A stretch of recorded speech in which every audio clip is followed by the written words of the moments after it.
معزز سامعین کرام، پردہ نشین خواتین اسلام، اللہ رب العزت نے کائنات کو ایک مقرر زمانے تک بنایا ہے اور اس زمانے کے بعد یہ کائنات فنا ہو جائے گی، ختم ہو جائے گی، اور ایک وقت آئے گا کہ زمین و آسمان کا مالک صرف اور صرف اللہ ہوگا، اللہ کے سوا کوئی باقی نہیں رہے گا۔ کائنات فنا ہو جائے گی اور کائنات کے فنا ہونے کے لیے اس بات سے سمجھ لینا کافی ہے کہ کائنات کی جتنی چیزیں ہیں وہ دھیرے دھیرے ختم ہو جائیں گی۔ جس طرح ایک بلڈنگ میں کوئی اینٹ پہلے نکل جائے، کسی دیوار کی ایک اینٹ نکال دی جائے تو اس کے بعد پھر اس کی دیوار کی اینٹیں نکلتی رہیں گی اور ایک دن وہ عالیشان بلڈنگ اور محل ختم ہو جائے گا۔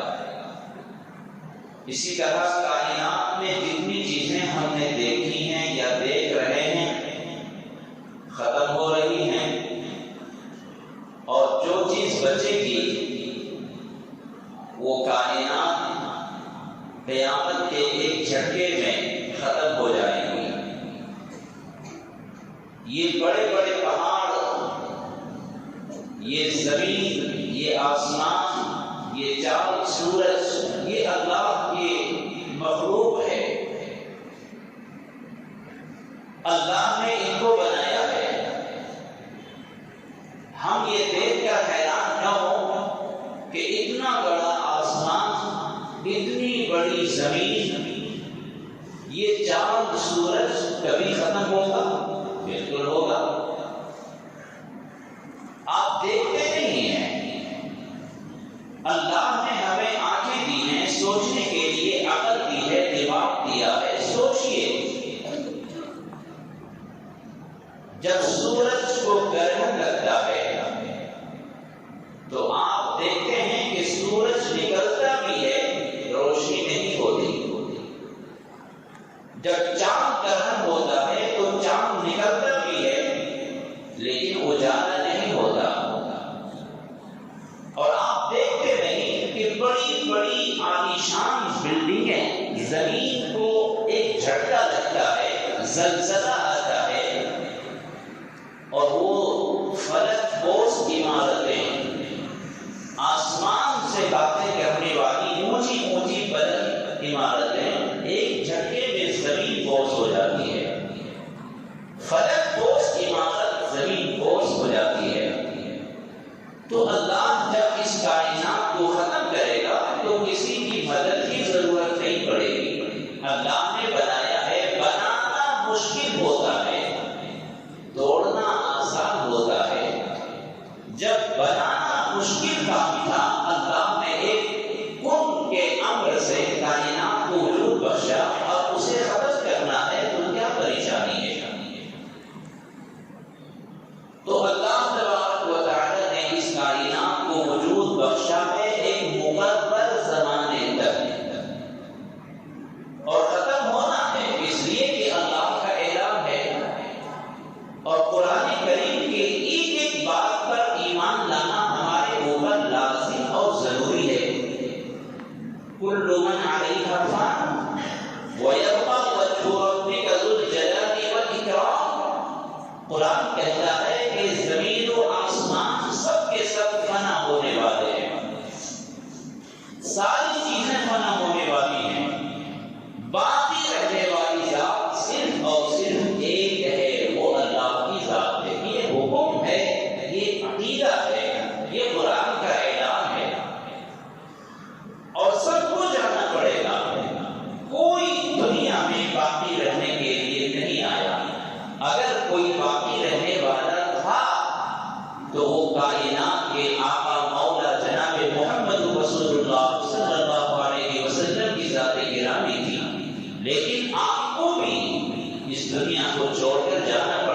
پھر آپ کے بعد کون ہو سکتا ہے جو یہاں باقی رہ سکتا ہے؟ تو ہر آدمی اپنے آپ میں سوچے اور کرے کہ اللہ نے ہمیں اس دنیا میں بھیجا ہے، کب تک ہمیں یہاں رہنا ہے، اور ہم نے اس کے لیے کیا تیاری کی ہے۔ جو آدمی دوسروں کو دیکھ کر سبق حاصل کر لے وہی عقل مند ہے۔ جیسے اسکولوں میں، مدرسوں میں استاد ایک کوشچن کرتا ہے، ایک سوال کرتا ہے، تو پہلے اسٹوڈنٹ کو اس کا آنسر اور اس کا جواب نہیں معلوم ہوتا ہے، تو دوسرے عقل مند لڑکے کیا ہے، فوراً اس کا جواب کیا ہے، اس کا آنسر کیا ہے، وہ معلوم کر لیتے ہیں۔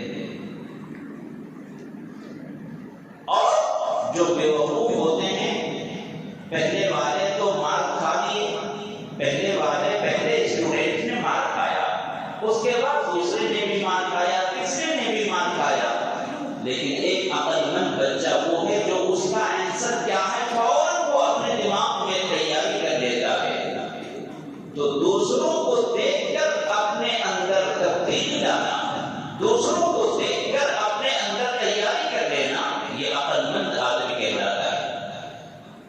تو ہم روزانہ قبرستان سے گزرتے ہیں، روزانہ بیماروں کو دیکھتے ہیں،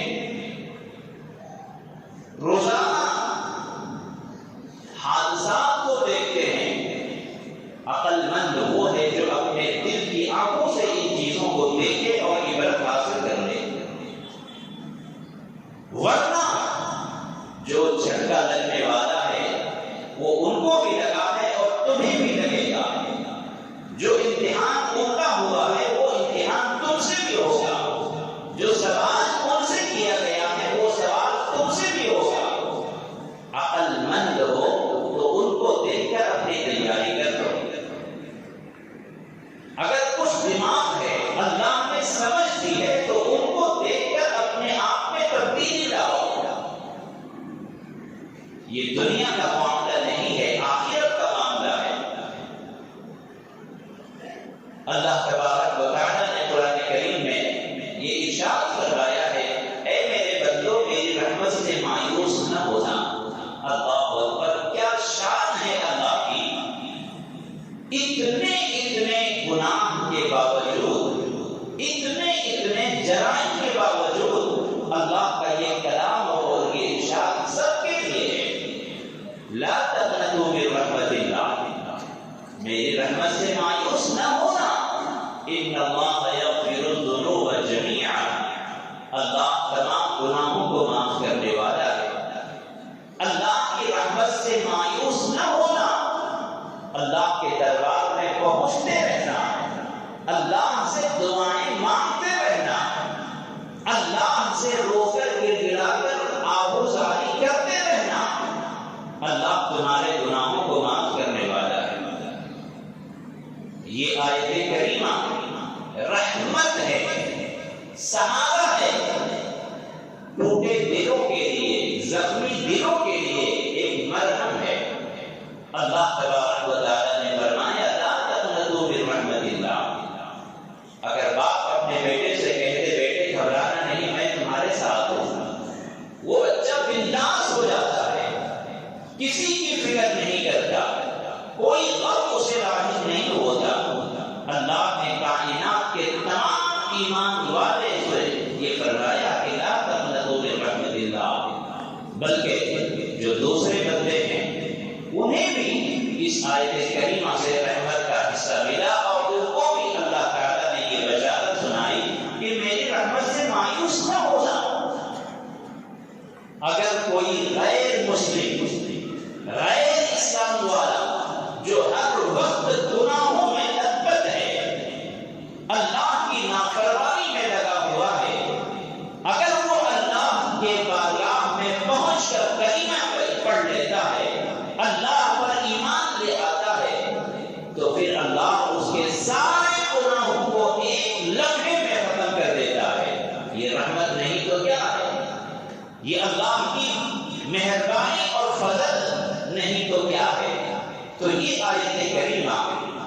کائنات میں بسنے والے تمام انسانوں کے لیے یہ بشارت ہے کہ اے میرے بندو، یا عبادی الذین اسرفوا علی انفسہم لا تقنطوا من رحمت اللہ، کہ تم میں سے جو بھی اپنے نفس پر ظلم کر چکا ہے گناہ کر کے، وہ میرے دربار میں آ جائے، میری بارگاہ میں آ جائے، توبہ کرے، استغفار کرے، ہم اس کے گناہوں کو ختم کر دیں گے۔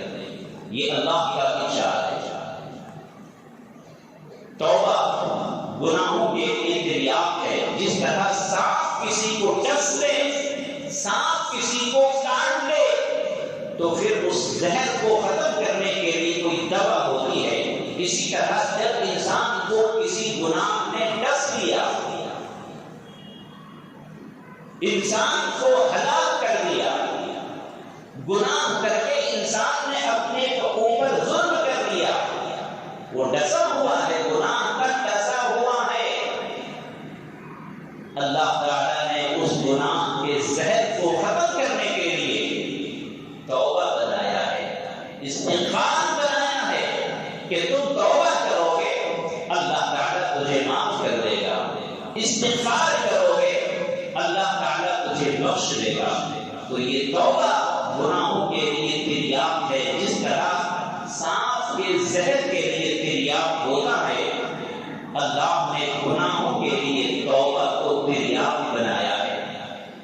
لیکن توبہ کہتے ہیں کسے؟ توبے کے لیے ضروری کیا چیز ہے؟ میرے دوستوں، توبہ کر لینا آسان ہے، لیکن اس پر قائم رہنا ایمان والوں کے لیے بہت بڑی آزمائش ہے۔ شیطان ہماری توبہ کو ہمیشہ توڑنا چاہتا ہے۔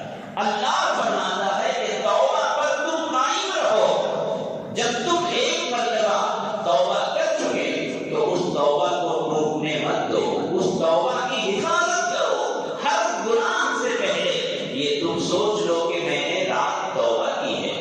کوئی شراب پیتا تھا، اس نے توبہ کر لی، اب کبھی بھی وہ شراب کا خیال اپنے دماغ میں نہ لائے، وہ سوچ لے کہ میں نے توبہ کیا ہے، میں نے اللہ سے وعدہ کیا ہے، لہذا میں اس ناپاک اور حرام چیز کو اپنی زبان پر نہیں لاؤں گا۔ توبہ پر استقامت اللہ چاہتا ہے، اور شیطان کیا چاہتا ہے؟ ہماری توبہ ٹوٹتی رہے۔ رات میں گناہ کر لو، توبہ کرو، دن میں بھی شیطان ہماری توبہ کو توڑنا چاہتا ہے۔ شیطان ہماری توبہ توڑنا چاہتا ہے، گناہوں میں مبتلا رکھنا چاہتا ہے، اور ہمارا رب چاہتا ہے کہ میرے بندے گناہوں سے توبہ کریں اور اس توبہ پر قائم رہیں۔ اب ہمارے ساتھ فیصلہ یہ ہونا ہے، ہمارے اندر یہ فیصلے کی طاقت پیدا ہونا ہے کہ ہم توبہ پر قائم رہیں یا شیطان کا کھلونا بن جائیں۔ اللہ کے رسول صلی اللہ علیہ وسلم کی احادیث کے حوالے سے یہ بات نکل کر آتی ہے کہ توبہ میں 5 چیزیں ہونی چاہیے، تبھی آپ کی توبہ قائم رہ سکتی ہے، تبھی آپ کی توبہ باقی رہ سکتی ہے۔ اگر 5 چیزیں نہیں ہوں گی تو پھر توبہ قائم نہیں رہ سکتی، توبے پر آپ مستقیم نہیں ہو سکتے۔ سب سے پہلی بات تو یہ ہے کہ جب گناہ ہو جائے، اگر کوئی گناہ ہو جائے تو سب سے پہلے اپنے دل میں گناہ کا اعتراف کرنا، سب سے پہلے اپنے دل میں گناہ کا اقرار کرنا اللہ سے۔ کسی انسان کے سامنے کرنے کی ضرورت نہیں ہے، ہر آدمی گناہ کے بعد اللہ سے توبہ کرے۔ توبہ میں سب سے پہلی بات کیا ہے؟ گناہ کا اقرار کرنا۔ اے اللہ، ہم نے گناہ کیا ہے، اے اللہ ہم گنہگار ہیں۔ دعاؤں میں یہ بات جو کہی جاتی ہے کہ اے اللہ ہم گنہگار ہیں، ہم مجرم ہیں، ہم پاپی ہیں، یہ اسی گناہ کا اقرار ہے۔ تو سب سے پہلی بات گناہ ہو جانے کے بعد اپنے گناہ کا اقرار کرنا، دل میں اللہ کے سامنے رونا گڑگڑانا، توبہ کرنا۔ توبہ میں سب سے پہلی بات گناہ کا اقرار کرنا، اعتراف کرنا، اور دوسری بات توبہ میں دوسری چیز اپنے اندر یہ آنا کہ توبہ جب آپ کریں تو سب سے پہلے گناہ کا اقرار ہو، دوسرے نمبر پر دل میں ندامت ہو، شرمندگی ہو، ہائے افسوس میں نے یہ کیا کر لیا، افسوس میں نے یہ کیا کر لیا، ندامت ہو، شرمندگی ہو کہ مجھے قیامت کے دن اللہ کے سامنے حاضر ہونا ہے، اللہ کے سامنے مجھے کھڑا ہونا ہے، میں کون سا منہ لے کر جاؤں گا۔ میرے دوستو، اس کو سمجھنے کے لیے یا آپ یوں سمجھیں کہ کوئی گناہ ایسا ہے جو آپ کی ماں کو پتہ چل گیا، آپ کی بیٹی کو پتہ چل گیا، آپ کے بیٹے کو معلوم ہو گیا کہ میرے باپ نے یہ گناہ کیا ہے۔ اب آپ بتاؤ کہ اپنی ماں کے سامنے جانے کی ہمت ہوگی، اپنی بیوی کے پاس جانے کی ہمت ہوگی، اپنے بیٹے کے پاس جانے کا منہ ہوگا؟ نہیں ہوگا، وہ شرمندہ ہوگا کہ میں کون سا منہ لے کر اپنی اولاد کے پاس جاؤں گا، مجھ سے یہ گناہ ہو گیا۔ اس سے زیادہ شرمندگی اپنے دل میں ہو کہ رب کائنات کے پاس ہمیں جانا ہے، جہاں ہماری اولادیں ہوں گی، ماں باپ ہوں گے، دوست احباب ہوں گے، رشتے دار ہوں گے، استاد ہوں گے، اس اللہ کے پاس ہمیں جانا ہے، منہ دکھانا ہے۔ تو گناہ کرنے کے بعد جب توبہ کریں تو سب سے پہلا اپنے گناہوں کا اقرار کریں، دوسرا اپنے گناہوں پر نادم و شرمندہ ہوں، اور تیسری بات یہ ہے کہ اپنے نفس پر ملامت کریں، نفس کو برا بھلا کہیں کہ افسوس تیری وجہ سے میں نے یہ گناہ کیا، اے نفس تیری وجہ سے میں نے یہ گناہ کیا ہے، تو کتنا بد نصیب ہے، تو کتنا برا ساتھی ہے، تیری وجہ سے مجھے یہ گناہ کرنا پڑا۔ تو اپنے نفس پر ملامت ہو، اپنے نفس پر ملامت ہو۔ تین ہو گئے، چوتھا یہ کہ آپ اس کے بعد توبہ کریں، اے اللہ میں اب یہ گناہ کبھی نہیں کروں گا۔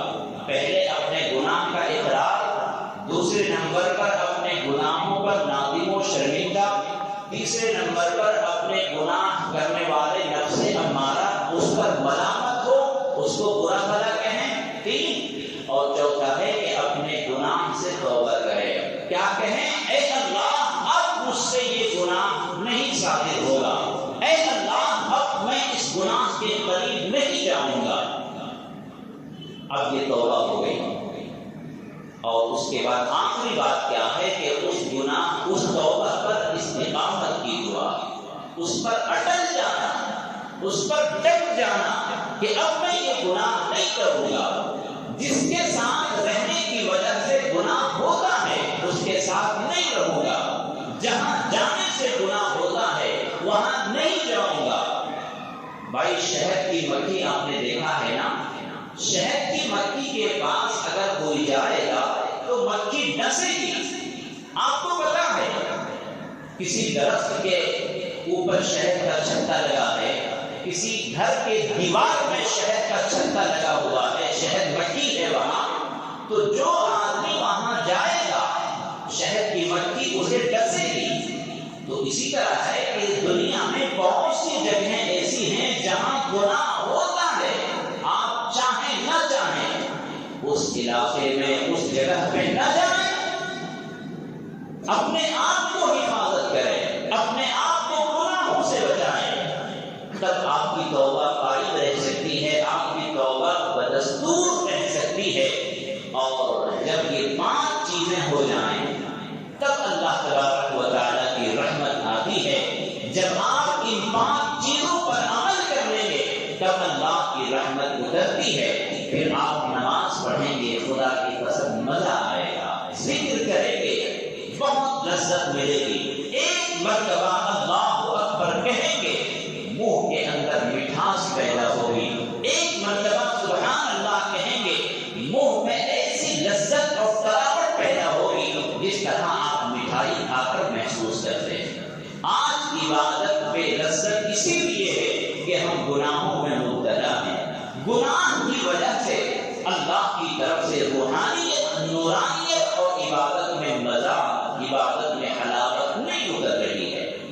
تو ابھی جو آپ کے سامنے 5 کہی گئی ہیں، توبہ کرنے سے پہلے اپنے گناہ کا اقرار، اس کے بعد گناہ پر شرمندگی، اس کے بعد اپنے نفس پر ملامت، اس کے بعد توبہ، اور اس کے بعد توبہ پر قائم رہنا۔ یہ 5 چیزیں اگر ہوتی ہیں تو پھر ہماری توبہ اللہ تعالیٰ قبول کرتا ہے۔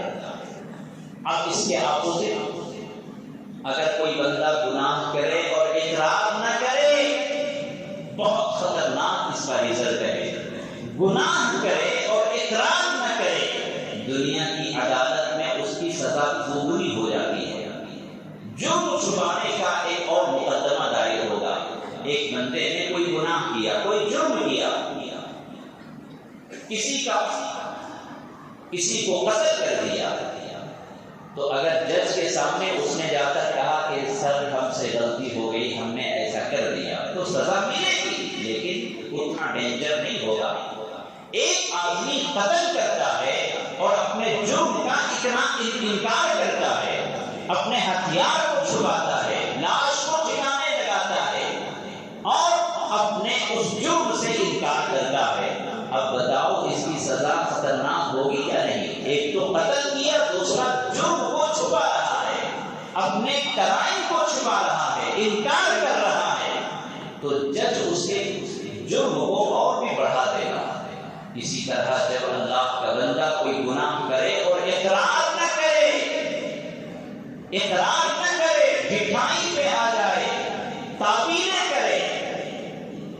ایک بندہ نماز نہیں پڑھتا اور نماز نہ پڑھنے کی یہ دلیل دیتا ہے، اصل تو دل کی نماز ہے، سر زمین پر پٹک لینے سے کیا ہوگا؟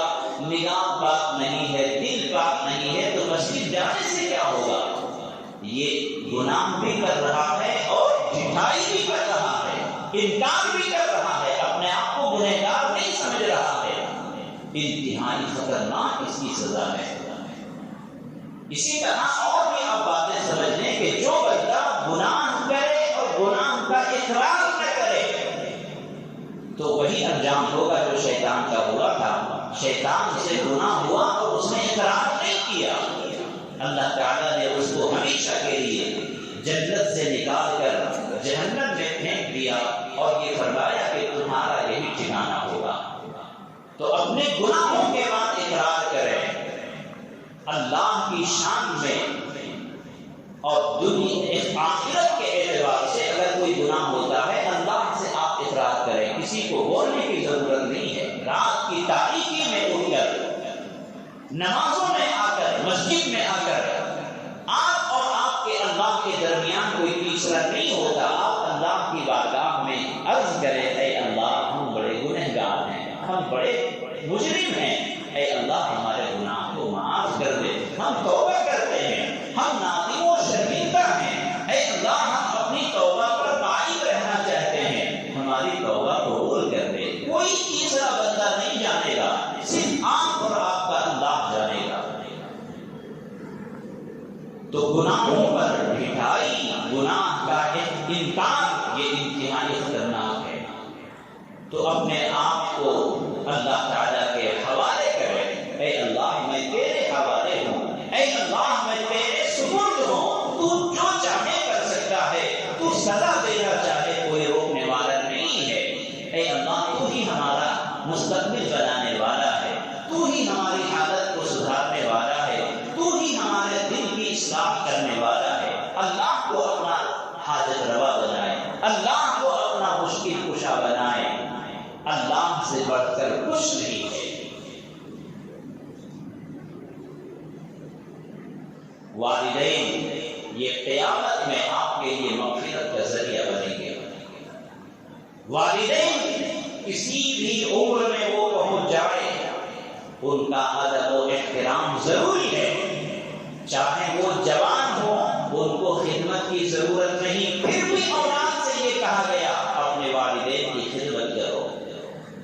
والدین جوان ہیں، بیمار نہیں ہیں، ان کو خدمت کی ضرورت نہیں ہے، ان کے سر میں درد نہیں ہے، ان کے بدن میں درد نہیں ہے، وہ ایک گلاس پانی لانے کے لیے کسی کا محتاج نہیں ہے، لیکن اللہ فرماتا ہے کہ اپنے ماں باپ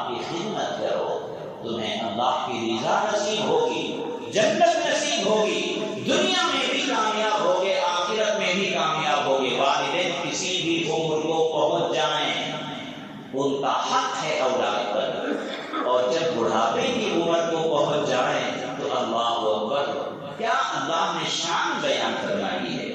جب والدین بڑھاپے کی عمر کو پہنچ جائیں تو اولاد سے یہ کہا گیا کہ تم اپنے آپ کو ان کے سامنے بچھا دو، ان کے لیے فرش بن جاؤ، ان کے سامنے تم اپنے کاندھے کو جھکا دو، اکڑ کر بات بھی نہ کرو، ان کے سامنے تم اپنے آپ کو فنا کر دو۔ اور بتاؤں، والدین اگر گنہگار بھی ہے، ایسا نہیں ہے کہ بیٹا نمازی ہے، باپ بے نمازی ہے تو یہ اپنی عبادت پر گھمنڈ کرے اور کہے کہ میرا باپ نماز پڑھتا نہیں، میں کیا خدمت کروں؟ نہیں۔ وَإِن جَاهَدَاكَ عَلَىٰ أَن تُشْرِكَ بِي مَا لَيْسَ لَكَ بِهِ عِلْمٌ فَلَا تُطِعْهُمَا۔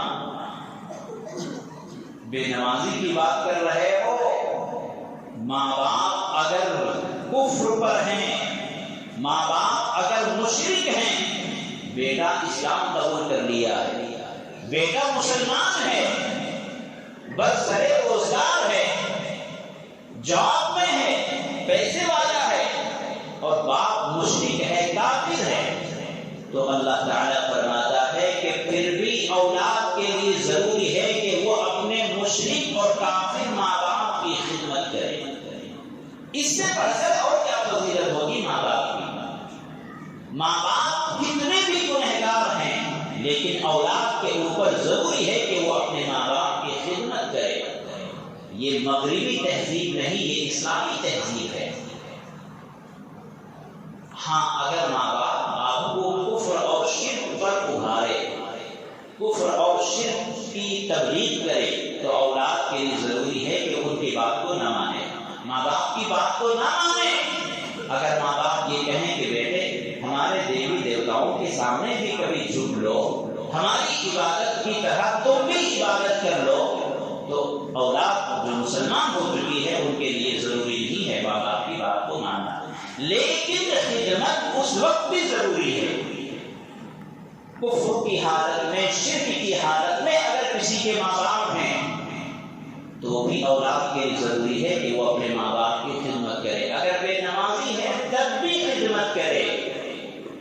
اللہ اکبر، کیا شان ہے ماں باپ کی، چاہے کسی بھی عمر کو پہنچ جائے۔ یہ اسلامی تہذیب ہے جو اولاد کو سکھاتی ہے۔ مغربی تہذیب، آپ کو پتا ہے مغربی تہذیب، امریکن تہذیب، یورپ کی تہذیب، آپ کو معلوم ہے ایک ماں نے اپنے بیٹے کے خلاف مقدمہ دائر کیا، شکایت کی عدالت میں جا کر، اور کہا کہ مجھے اپنے بیٹے سے تکلیف ہے، تکلیف یہ ہے کہ میں اب بیمار ہو چکی ہوں، عمر رسیدہ ہو چکی ہوں، مجھے اپنے بیٹے کی خدمت چاہیے، کم سے کم دن میں ایک مرتبہ وہ میرے پاس آئے اور میری خدمت کرے۔ لیکن جج صاحب، مجھے یہ شکایت ہے کہ میرے پاس تو یہ نہیں آتا، میں اسی گھر میں رہتی ہوں، اسی گھر کے ایک روم میں رہتی ہوں، اور یہ بیٹا ایک کتا پالا ہوا ہے جس کے لیے 3-4 گھنٹے اس کے پیچھے وہ اپنا وقت لگاتا ہے، اس کی خدمت کرتا ہے، اس کو نہلاتا ہے، اس کو کہلاتا ہے، اس کے ساتھ کھیلتا ہے، لیکن میں اسی گھر میں ایک مکان میں رہتی ہوں، میرے پاس دن میں ایک مرتبہ بھی نہیں آتا، ایک ٹائم بھی نہیں آتا، اس لیے میں چاہتی ہوں کہ میرا بیٹا میری خدمت کرے، ایک مرتبہ کم سے کم آئے۔ جب یہ شکایت ہوئی تو بیٹے نے بھی اپنا وکیل تیار کر لیا مقدمہ لڑنے کے لیے، ماں نے بھی اپنا وکیل بنایا، دونوں وکیل جا کر جج کے سامنے اپنی اپنی دلیلیں پیش کرنے لگے۔ بیٹے کے وکیل نے بھی دلیل پیش کی اور یہ کہا کہ اس کے پاس اتنا ٹائم نہیں ہے، اس لیے وہ ماں کے پاس نہیں جا سکتا، اور اس کی طرف سے جو وکیل تھا اس نے بھی پیش کیا کہ بیٹا ہے، ماں نے جنا ہے، اب وقت نکالنا چاہیے۔ دونوں طرف کی بحثوں کو سن کر عدالت اس نتیجے پر پہنچتی ہے اور جج یہ سناتا ہے فیصلہ کہ بوڑھی ماں، آپ دونوں کے وکیلوں کو سن کر عدالت یہ فیصلہ کرتی ہے کہ بیٹے کو عدالت مجبور نہیں کر سکتی، آپ خدمت کے لیے. مقامی قانون یہ ہے، عدالت کا قانون یہ ہے کہ جب بچہ 18 سال کا ہو جائے، بیٹا جب 18 سال کا ہو جائے تو عدالت اس کو مجبور نہیں کر سکتی آپ کی خدمت کے لیے. اور چونکہ کتا اس نے پالا ہے، کتے کو خریدا ہے، تو اس کی ذمہ داری ہے کہ وہ کتے کی خدمت کرے اور اس کی حفاظت کرے. ہاں اگر آپ کو تکلیف ہے، بوڑھی سے کہا، اگر آپ کو تکلیف ہے، آپ کو خدمت کی ضرورت ہے، تو آپ ایک اپلیکیشن لکھ کر عدالت کے سامنے پیش کیجیے، تو حکومت آپ کے لیے ایک گھر بنائے گی، اولڈ ایج ہوم، اس میں آپ کو رکھے گی اور آپ وہاں کھائیں گے، پیئیں گے، آرام کریں گے، لیکن آپ کی خدمت کے لیے بیٹے کو مجبور نہیں کر سکتی. یہ عدالت کا فیصلہ امریکہ میں. دنیا کی نظر میں ماں باپ کی قیمت دیکھ لیجیے، کتے سے بھی کم کر دیا سبھی سو رہے. لیکن اسلام کیا کہتا ہے کہ ماں باپ کسی بھی عمر کو پہنچ جائیں، تمہاری ذمہ داری ہے اپنے ماں باپ کی خدمت کرنا. جو ماں باپ کی خدمت کرے گا دنیا میں بھی سرخرو ہوگا اور آخرت میں اللہ تبارک و تعالی اپنی رضا نصیب فرمائیں گے، جنت نصیب فرمائیں گے، اپنی خوشنودی عطا فرمائیں گے. تو اس لیے میرے دوستوں بڑی شکایتیں آ رہی ہیں، اولاد کی نافرمانی، اولاد کی منمانی. ماں باپ بوڑھے ہونے سے پہلے بوڑھے ہو جا رہے ہیں، بلکہ بعض ماں باپ ایسے بھی دل دکھے ہیں، وہ کہتے ہیں کہ حضرت ایسے بیٹے ہونے سے نہ ہونا اچھا تھا، ایسے بیٹے کے ہونے سے نہ ہونا اچھا تھا، بے اولاد رہ جاتا کوئی بات نہیں، لیکن ایسا نافرمان بیٹا کسی کو اللہ نہ دے. یعنی اے نافرمان بیٹو، تمہارے وجود سے کسی کو خوشی ہوتی ہو تو ہوگی، وہ تمہارے ماں باپ کو خوشی نہیں ہے، وہ افسوس کر رہے ہیں تم جیسے نکمے اولاد کو پیدا کر لے. اپنے ماں باپ کو نہ رلاؤ، اپنے ماں باپ کے چہرے پر مسکراہٹ لاؤ، اپنے ماں باپ کی خدمت کرو. اسلام ایسی پاکیزہ تہذیب والا ہے، ماں باپ کی خدمت کا حکم دیتا ہے، ان کی دعائیں دینے کا حکم دیتا ہے، اور تم جو بوؤ گے وہی تم کاٹو گے، ویسے ہی فصل آئے گی. جو اپنے ماں باپ کی خدمت کرے گا انشاءاللہ فطری طور پر اس کی اولاد کے دل میں اس کی محبت ڈالے گی. تم اگر اپنے ماں باپ کی خدمت کرو گے تو تمہاری اولاد تمہاری خدمت کرے گی. اللہ کی طرف سے محبت دل میں ڈالی جاتی ہے. یہ کوئی مصنوعی چیز نہیں ہے، یہ کوئی آرٹیفیشل چیز نہیں ہے کہ بازار سے لا کر کسی کے دل میں کسی کی محبت ڈال دی جائے. فطرت اللہ کی طرف سے آتی ہے.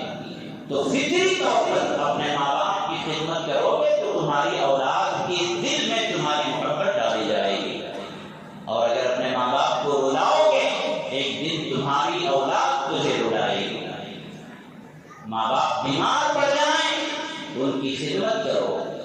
ماں باپ کو دوا کی ضرورت ہے، تمہاری ملاقات کی ضرورت ہے، تجھے دیکھنے کی ضرورت ہے. تم ان کے پاس 5 منٹ بیٹھو، وہ چاہتے ہیں، تو تمہارے لیے ضروری ہے کہ تم اپنی ساری مصروفیات کو چھوڑ کر ان کے پاس بیٹھو. ارے ہم سب کے آقا صلی اللہ علیہ وسلم نے کیا فرمایا کہ میں نماز کی نیت باندھ چکا ہوتا، میں سورہ فاتحہ شروع کر چکا ہوتا، حالت نماز میں ہوتا اور میری ماں مجھے آواز دیتی اے محمد کہاں ہو؟ تو وہ فرماتے ہیں کہ میں نماز توڑ کر سورہ فاتحہ چھوڑ کر میں اپنی امی کی آواز پر لبیک کہتے ہوئے جاتا اور نماز کو بعد میں قضا کر لیتا. اپنے ماں باپ کو نہ رلاؤ، اپنے ماں باپ کو نہ ستاؤ. یہ دنیا میں بہت ہی مخلص آپ کے لیے دعا ہے. جب بیمار پڑے ان کی عیادت کرو. عیادت کا مطلب کیا ہوتا ہے کہ جب کوئی بیمار پڑ جائے تو ان کے پاس جاؤ، ان کی پیشانی پر ہاتھ رکھو یا ان کے ہاتھ کو اپنے ہاتھ میں لے لو اور کچھ دعائیہ جملے کہہ کر تسلی کے الفاظ کہہ کر آ جاؤ. ان کو شفا دینے والا اللہ ہے، تمہارے تمہارے جانے سے شفا ملے یا نہ ملے، تمہارا کتنا بڑا فائدہ ہے معلوم؟ حضور صلی اللہ علیہ وسلم نے فرمایا اگر کوئی بندہ کسی کی عیادت کے لیے شام کو جاتا ہے، شام کے وقت جاتا ہے، تو اللہ تعالیٰ 70,000 فرشتے اس کی دعائیں مغفرت کے لیے لگا دیتے ہیں۔ جو شام سے لے کر صبح تک اس کے لیے دعائیں مغفرت کرتے ہیں، ہماری دعا قبول ہو یا نہ ہو، اللہ کے فرشتے اس کے لیے دعائیں مغفرت فرماتے ہیں۔ 70,000 جو شام کو عیادت کے لیے جائے تو اللہ کے فرشتے شام سے لے کر صبح تک اس کے لیے دعائیں کریں، اور جو صبح جائے عیادت کے لیے تو صبح سے لے کر شام تک اس کے لیے 70,000 فرشتے دعائیں مغفرت کریں۔ کتنا بڑا فائدہ ہے۔ تو دوسروں کے لیے اگر یہ بشارت ہے، کسی دوسرے مسلمان اگر کوئی بیمار ہو جائے تو ان کی عیادت کے لیے جاؤ گے تو یہ ثواب ہے۔